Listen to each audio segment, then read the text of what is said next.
দুর্যোগের ঘন ঘটা রাজ্য জুড়ে 3 দিনের টানা বৃষ্টিতে বন্যা পরিস্থিতি তালডাংরার পাঁচমোড়া এলাকার বাঁশগড় কানাইপুর সহ একাধিক গ্রামগুলিতে গ্রামের পাশ দিয়ে বয়ে চলা জয়পন্ডা নদীর জল বুধবার রাত থেকেই গ্রামে ঢুকতে শুরু করেছে। ফলে মাটির কাঁচা বাড়িগুলিও যে কোনো সময় ভেঙে পড়তে পারে। এই অবস্থায় ওই গ্রামগুলির প্রায় 100টি পরিবারকে পাঁচমোড়া হাই স্কুল ত্রাণ শিবিরে এনে রাখার ব্যবস্থা করেছে প্রশাসন। গবাদি পশু সহ আপাতত সেখানেই রয়েছেন তারা।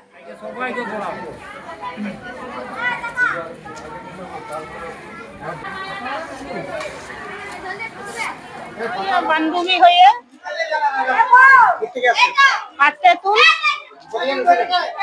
গোটা গ্রাম গরু টরু সব নিয়ে চলে আইছি। মানে ভেসে যাচ্ছিলাম আমরা, গোটা বান্ধবী হয়ে গেছে, একবারে ঘর পড়ে যাচ্ছে কাঠগুলো। এটা জয়পন্ডা, হ্যাঁ ঢুকে গেছে। আমাদের গ্রামে বন্যায় ডুবি হয়ে যাচ্ছে, সেই কারণের জন্য আমরা পাঁচমোড়া হাই স্কুলে এসে আছি বাচ্চাদেরকে নিয়ে। আমাদের খুবই কষ্ট হচ্ছে বন্যার কারণে। এক কোমরের গ্রামের অবস্থা খুবই শোচনীয় অবস্থা, এক কোমর জলে ডুবে। মানে বাচ্চাদেরকে নিয়ে, ছাগল গরুদের সমস্তকে নিয়ে আমরা এই স্কুলে এসে আছি। আমাদের প্রত্যেক বছর এই বন্যার সময় এই অবস্থা হয়। ভয় লাগছে প্রচন্ড বাচ্চাদেরকে নিয়ে থাকতে। রাত্রি 1টা থেকে আমরা উঠে বসে আছি।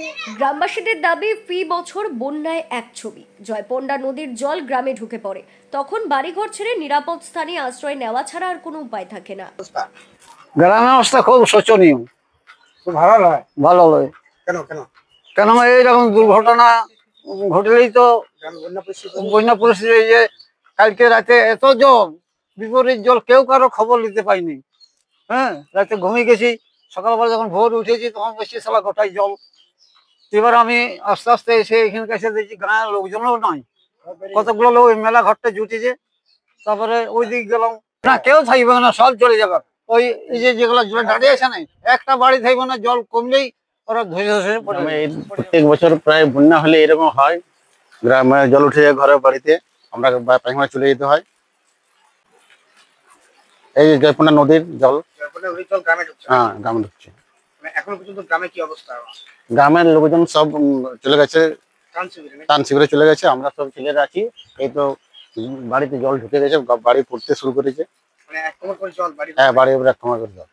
মাটির বাড়িগুলোর কি অবস্থা? মাটির বাড়ির যে অবস্থা, সব মনে হচ্ছে ধসে যাবে। একটা অলরেডি পড়তে শুরু করেছে, সব এই তো অবস্থা। মোটামুটি কতগুলো বাড়ি ক্ষতিগ্রস্ত? মোটামুটি 30 থেকে 40টা ঘর মোটামুটি এরকম ক্ষতিগ্রস্ত অবস্থা।